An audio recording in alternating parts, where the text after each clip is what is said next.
Class 8 Bihar board social science में संसाधन एवं विकास कक्षा 8वीं भूगोल की पाठ्य पुस्तक, जिसमें अध्याय है चौथा उद्योग यानी इंडस्ट्रीज। चलिए क्वेश्चन आंसर कंप्लीट करते हैं इस चैप्टर का। उद्योग शब्द से आप क्या समझते हैं? उद्योग यानी इंडस्ट्रीज का मतलब क्या है, ये हमें बताना है, परिभाषा करनी है। देखिए, उद्योग की परिभाषा हम यहाँ से करेंगे। उद्योग का संबंध आर्थिक गतिविधि से है। आर्थिक गतिविधि का मतलब है ऐसे काम किया जाए जिससे कि रुपया पैसा आए। आर्थिक गतिविधि से है जो वस्तुओं के उत्पादन, खनिजों के निष्कर्षण अथवा सेवाओं की व्यवस्था से संबंधित है। इस प्रकार लोहा और इस्पात उद्योग वस्तुओं के उत्पादन से संबंधित हो गया। कोयला खनन उद्योग कोयले की धरती से निकालने से संबंधित है। और पर्यटन जो है वो सेवा देने से संबंधित है। कौन से तथ्य हैं जो उद्योग की अवस्थिति को प्रभावित करते हैं? इस सवाल का मतलब ये है, अगर कोई व्यक्ति किसी स्थान पे उद्योग लगाए तो क्या क्या चीज़ें होनी चाहिए उस उद्योग को सफल बनाने के लिए। ठीक है, वही हो गए उसको प्रभावित करने वाले तत्व। जैसे यहाँ पे समझिए, उद्योगों की अवस्थिति के संबंधित कारक संचार व्यवस्था होनी चाहिए, परिवहन यातायात, ठीक है, चाहे रेलगाड़ी हो चाहे ट्रक हो।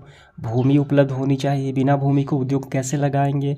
विद्युत धारा होनी चाहिए, कच्चा माल होनी चाहिए, जैसे कि चीनी का उद्योग लगाएं, यहाँ पे गन्ना ही ना मिले तो कैसे हम लगाएंगे।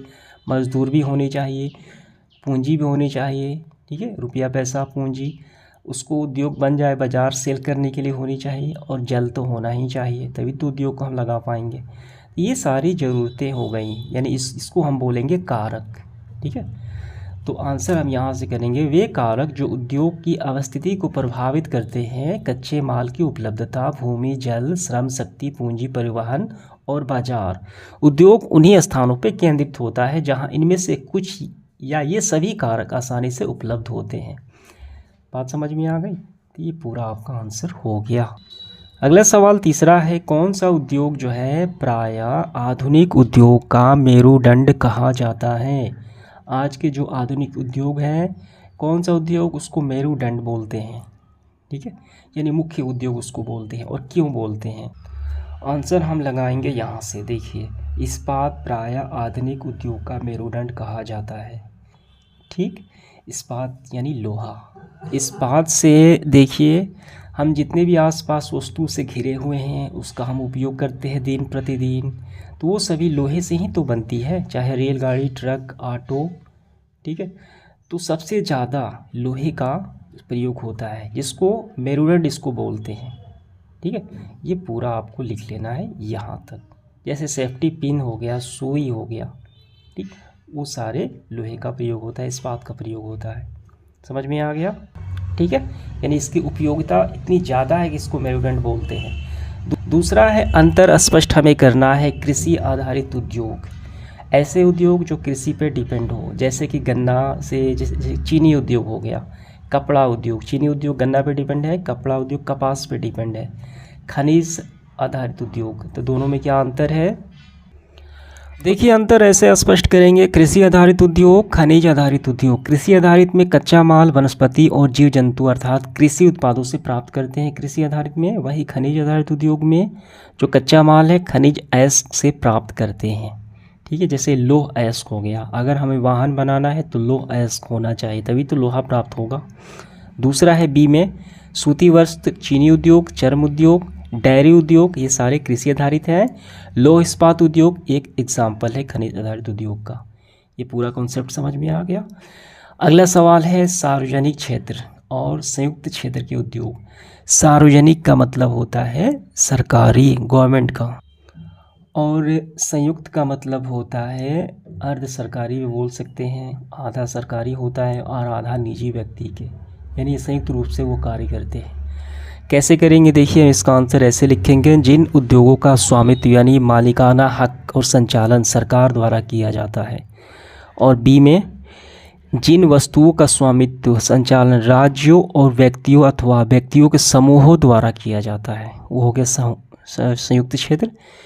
बी पार्ट में देखिए इसका, हिंदुस्तान एरोनॉटिकल्स लिमिटेड, स्टील अर्थ जो है अथॉरिटी ऑफ इंडिया, ये सारे सार्वजनिक हो गए, सरकारी हो गए। और संयुक्त क्षेत्र में मारुति उद्योग लिमिटेड संयुक्त क्षेत्र का ये उद्योग उदाहरण है। ठीक, इसके बाद देखिए तीसरे में हमें निम्नलिखित हमें भरना है, इसको दो दो एग्जाम्पल देना है, यहाँ पे और यहाँ पे। कच्चा माल क्या होता है, यहाँ पे हम भरेंगे और यहाँ पे भरेंगे। तो कच्चा माल हम लिख लेंगे, देखिए गन्ना।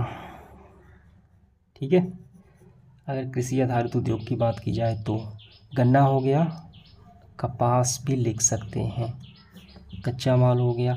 अंतिम उत्पाद यहाँ पे और यहाँ पे हमें भरना है।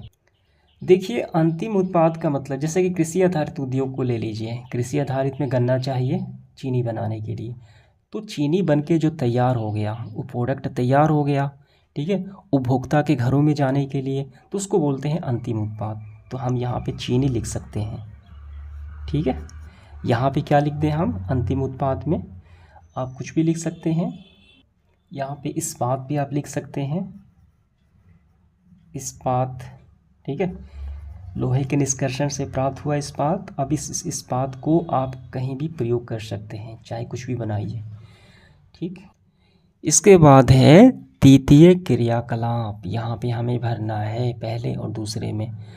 देखिए इसको भरने से पहले थोड़ा हम लोग समझ लेते हैं, और इसके बारे में हम इसके पिछले चैप्टर में जो कृषि है वहाँ पे हमने समझा है कि प्रथम, द्वितीय और तृतीय सेक्टर क्या होते हैं। देखिए इसके बारे में थोड़ा आप समझ लीजिए, कॉन्सेप्ट क्लियर हो जाए। प्राथमिक क्रियाएं या इसको बोलते हैं प्राथमिक क्षेत्र, द्वितीय क्रियाएं या द्वितीय क्षेत्र, और आखिरी है तृतीय क्षेत्र, यानी जो हमें भरना है, यानी तृतीय क्षेत्र या तृतीय क्रियाएं। प्राथमिक क्षेत्र में आते हैं कि वे सारी क्रियाएं होती हैं जो सीधे प्राकृतिक संसाधन से प्राप्त होती, जैसे कि कृषि। अगर हम कृषि करना चाहें तो क्या ज़रूरत पड़ेगी, मिट्टी की ज़रूरत पड़ेगी, पानी चाहिए, ठीक है, सूर्य का प्रकाश चाहिए। तो हम क्या ज़रूरत में ले रहे हैं, हम प्राकृतिक चीज़ों को ही तो ले रहे हैं, तभी तो हम कृषि का उत्पादन करते हैं। अनाज का उत्पादन करने के लिए हम प्रकृति की सहायता ले रहे हैं, इसलिए ये प्राकृतिक क्रियाएं हो गई। द्वितीय सेक्टर में देखिए, द्वितीय क्रियाएं में आ गई कि कपड़ा बुनना, डबल रोटी, यानी इसमें आता है प्रोसेसिंग। कृषि, जैसे कि हमें गेहूँ प्राप्त हुआ, हम गेहूँ से बना दिए रोटी, ठीक है, ब्रेड बना दिए, बिस्किट बना दिए। कपास प्राप्त हुआ, ठीक है, कपास से हमने कपड़ा बना दिया, रूप हमने चेंज कर दिया, उसकी उपयोगिता बढ़ा दी, तो वो हो गया द्वितीय क्षेत्र, यानी प्रोसेसिंग करके। और तृतीयक सेक्टर में आता है कि प्राथमिक और द्वितीयक जो सहायता प्रदान करता है, ये तृतीयक। ये तो प्रोडक्ट हमने बना दिया, ठीक है, तो इस प्रोडक्ट को हमें बेचना पड़ेगा, तो कहाँ हम बेचेंगे, हमें बैंकिंग का सहारा लेना पड़ेगा, हमें पैसे चाहिए, पूंजी चाहिए, तभी तो व्यापार खड़ा करें। यातायात चाहिए, वाहन चाहिए, एक स्थान से दूसरे स्थान ले जाने के लिए, विज्ञापन हम देंगे और व्यापार द्वारा इनको बेचेंगे। तो प्राथमिक और द्वितीय को जो सहयोग करता है उसको बोलते हैं तृतीय सेक्टर। बात समझ में आ गई। तो तृतीय क्रियाकलाप में यहाँ पे क्या लिखेंगे, आप यहाँ पे लिख सकते हैं बैंकिंग, यहाँ पे आप लिख सकते हैं व्यापार, ठीक है, या आप यहाँ पे विज्ञापन भी लिख सकते हैं, ठीक, विज्ञापन भी, और यहाँ पे यातायात भी, कोई दिक्कत नहीं है। अगला सवाल देखिए चौथा, कृषि आधारित उद्योग, वैसे उद्योग जो कृषि पे डिपेंड हो। तो कौन से डिपेंड है, तो चीनी उद्योग डिपेंड है। अगर गन्ना ही नहीं होगा तो कहाँ से चीनी बनेगा, नहीं बन पाएगा। कपड़ा उद्योग भी डिपेंड है, अगर कपास का उत्पादन नहीं होगा, रुई नहीं होगा, तो कहाँ से बनेगा कपड़ा, नहीं बन पाएगा। कुटीर उद्योग का मतलब होता है वैसे उद्योग जिसमें कि किसी मशीन का उपयोग ना करके हाथों से बनाई जाए कोई वस्तु, इसमें मशीन की आवश्यकता नहीं पड़ती। जैसे कि हाथ से बनाने वाले टोकरी, टोकरी आपने देखा होगा, सामान रखा जाता है, टोकरी हम यहाँ पे लिख सकते हैं, ठीक है, हाथ से बनाई जाती है। और यहाँ पे हम क्या लिख सकते हैं, मिट्टी के बर्तन भी लिख सकते हैं, बर्तन कोष्ठ में लिख लेना है मिट्टी, ठीक है। आपने देखा है कुम्हार बनाते हैं मिट्टी के बर्तन। कुटीर उद्योग का ही मतलब होता है हाथों से तैयार किया जाना। सहकारिता का मतलब होता है कि एक उद्देश्य वाले व्यक्ति जो मिलजुल कर काम करते हैं उसको सहकारिता बोल। जैसे किसान हो गए, किसान का पर्पस क्या है, खेती करना, दूध उत्पादन करना, ठीक है, 10 किसान हैं, सभी को दूध उत्पादन करना है, सभी को बीज की आवश्यकता पड़ती है, तो एक सहकारिता बना। जैसे कि डेयरी हो गया, सभी डेयरी में दूध जाके बेचेंगे, डेयरी उत्पादन, ठीक है। यहाँ पे पशुपालन भी हो गया, पशुपालन या मत्स्य पालन भी हो गया। ठीक, तो इस तरीके से आपको भर लेना है।